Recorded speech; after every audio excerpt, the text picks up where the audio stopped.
Telur ajaib yang manis dan penuh kejutan ini ilegal di Amerika Serikat. Jika Anda membawa telur ini masuk ke negeri Paman Sam, Anda harus siap menjadi seorang kriminal. Kinder.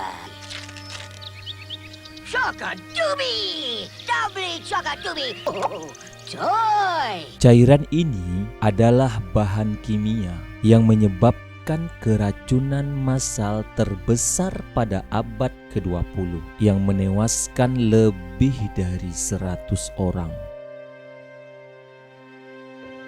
Semuanya dimulai pada awal tahun 1900-an. Sebelum era kedokteran modern, 3 dari 10 penyebab utama kematian di Amerika Serikat adalah pneumonia, tuberkulosis, dan diare. Semuanya adalah infeksi. Mengidentifikasi obat yang dapat melawan infeksi ini, antibiotik merupakan prioritas kesehatan masyarakat di seluruh dunia.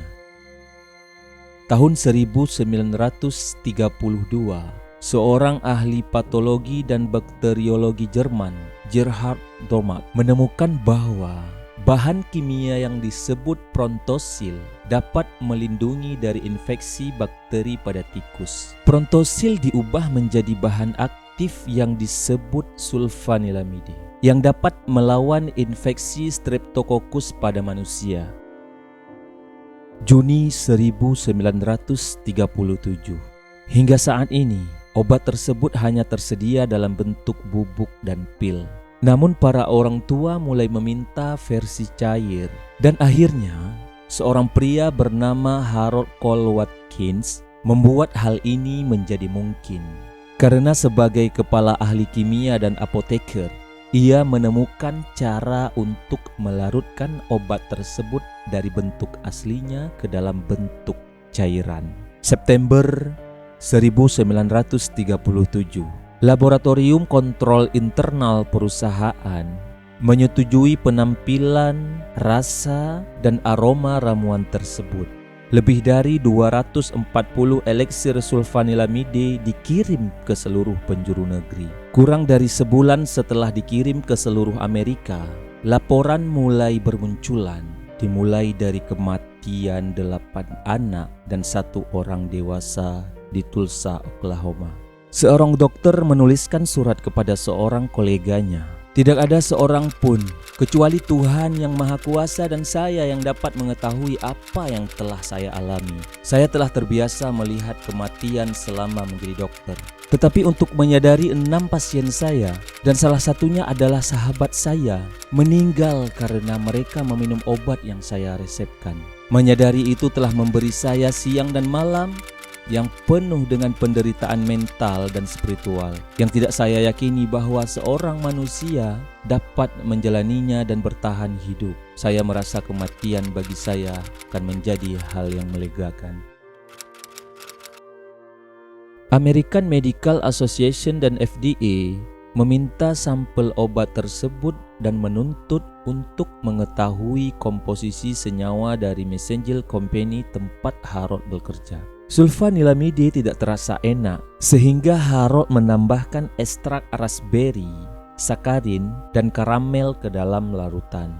Namun yang menjadi penyebab kematian adalah pelarut dietilen glikol yang rasanya manis, juga dikenal sebagai anti beku. Tanpa sadar, Harold telah menggunakan racun mematikan untuk melarutkan obat tersebut ke dalam bentuk cairan.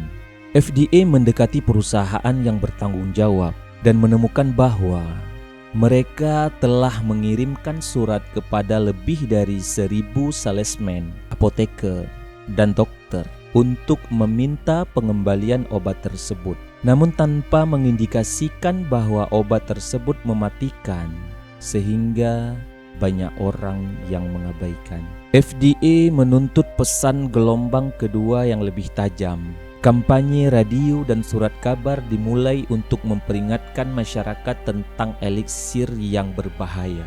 Namun itu tidak cukup, sehingga 239 inspektur FDA dan ahli kimia dikirim untuk melacak setiap pengiriman obat itu. Bukan tugas yang mudah, tetapi pada akhirnya dari 240 galon yang dikirim secara nasional, 234 galon dan 1 liter eliksir berhasil ditemukan. Sisanya dikonsumsi oleh 105 orang yang kehilangan nyawa mereka. Ibu dari seorang gadis yang meninggal menulis surat yang menyayat hati kepada Presiden Franklin Roosevelt. Ketika saya memanggil dokter untuk Joan, dia diberi eliksir. Sekarang yang tersisa bagi saya hanyalah merawat kuburan kecilnya. Sedih mengingat karena saya hanya bisa melihat tubuh kecilnya berguling-guling ke sana kemari dan mendengar suara kecil itu menjerit kesakitan. Ini adalah permohonan saya agar Anda dapat mengambil kebijakan untuk mencegah penjualan obat-obatan seperti itu, yang dapat mengambil nyawa dan meninggalkan penderitaan seperti yang saya rasakan malam ini. Perusahaan yang bertanggung jawab atas pembuatan obat tersebut mengatakan bahwa ahli kimia saya dan saya sangat menyesali hasil yang fatal. Tetapi tidak ada kesalahan dalam pembuatan produk. Kami telah memasok permintaan profesional yang sah dan tidak sekalipun dapat meramalkan hasil bentuk yang tidak terlihat. Saya tidak merasa ada tanggung jawab apapun di pihak kami.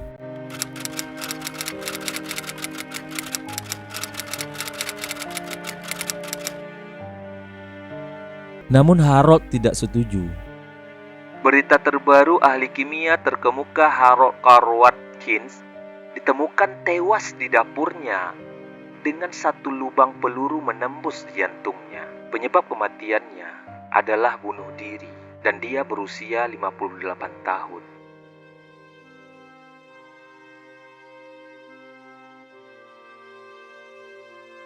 Jadi apa hubungannya semua ini dengan larangan telur Kinder Surprise? Pada saat itu, tidak wajib bagi perusahaan untuk menguji produk mereka untuk toksisitas. Eliksir yang beracun menyebabkan FDA membentuk Undang-Undang Makanan, Obat-obatan, dan Kosmetik Federal tahun 1938. Undang-undang baru ini akan mengharuskan produsen untuk memberikan bukti keamanan secara efektif, memastikan tidak ada hal seperti ini yang akan diizinkan terjadi lagi. Bukan hanya obat-obatan yang akan diawasi ke depannya, dan disitulah hal ini berperan. 60.000 telur Kinder Surprise disita pada tahun 2011. Untuk 1 telur akan dikenakan denda maksimal $2.500. Kedua pelaku tertegun dan khawatir berjalan ke pusat penahanan. Mereka tidak bisa mempercayai apa yang telah diberitahukan kepada mereka. Are you aware that Kinder eggs are illegal in the United States and carry a $2,500 fine per egg? And I actually laughed. We never heard of such a thing. I thought he was kidding. Undang-Undang FDA bagian 402, Makanan, Obat-obatan, dan Kosmetik sub bagian 1 dan 3. Benda non-gizi dilarang tertanam di dalam panganan apapun. Dan untuk alasan inilah Kinder Surprise dilarang di Amerika Serikat, sehingga muncul pasar gelap untuk telur Kinder. Dengan peningkatan jumlah upaya penyeludupan di bulan mendekati liburan Paskah, akankah telur Kinder Surprise diizinkan masuk ke tangan orang Amerika? Orang-orang tidak bisa menolak coklat susu yang nikmat dan kejutan mainan di dalamnya. Hal ini menyebabkan Kinder memohon agar larangan tersebut dibatalkan. Kinder juga melakukan perubahan dengan membungkus mainan dalam kapsul yang lebih kecil di dalam coklat untuk menjaga mainan dan coklat tetap terpisah. Bahkan setiap Kinder disisipkan peringatan yang panjang dalam berbagai bahasa tentang kemungkinan bahaya yang ada di dalamnya. Tetapi apa yang dapat mereka lakukan untuk memuaskan FDA pada tahun 2018? Masyarakat Amerika diperkenalkan dengan Kinder Joy yang dikemas dalam 2 bagian. Satu bagian berisi selai susu putih dan 2 bola coklat hazelnut. Sedangkan bagian lainnya berisi mainan dengan lapisan plastik dan sendok kecil yang diletakkan di antara kedua bagian tersebut. Kinder Joy mampu menyiasati Undang-Undang FDA tahun 1938 melalui celah pengemasan dengan makanan yang benar-benar terpisah dari mainannya, sehingga mainan ini secara hukum diizinkan untuk dipasarkan dan dijual kepada masyarakat. Kinder kembali ke tangan banyak keluarga di Amerika. Tetapi bagi seluruh dunia, itu adalah sesuatu yang menyeramkan. Seorang gadis berusia 3 tahun di Perancis didapat tersedak mainan roda kecil yang bersarang di tenggorokannya ketika memakan Kinder Surprise. Kakeknya dapat mengeluarkan mainan itu darinya. Sayangnya, dia mengalami koma dan meninggal karena kerusakan otak setelah tiba di rumah sakit. Dan ini bukan satu-satunya insiden yang terjadi. Setidaknya ada 9 kematian anak-anak lainnya akibat menelan mainan yang ditemukan di dalam telur Kinder Surprise. Meskipun ada upaya dari FDA, masih banyak nyawa yang terancam akibat makanan sekaligus mainan ini.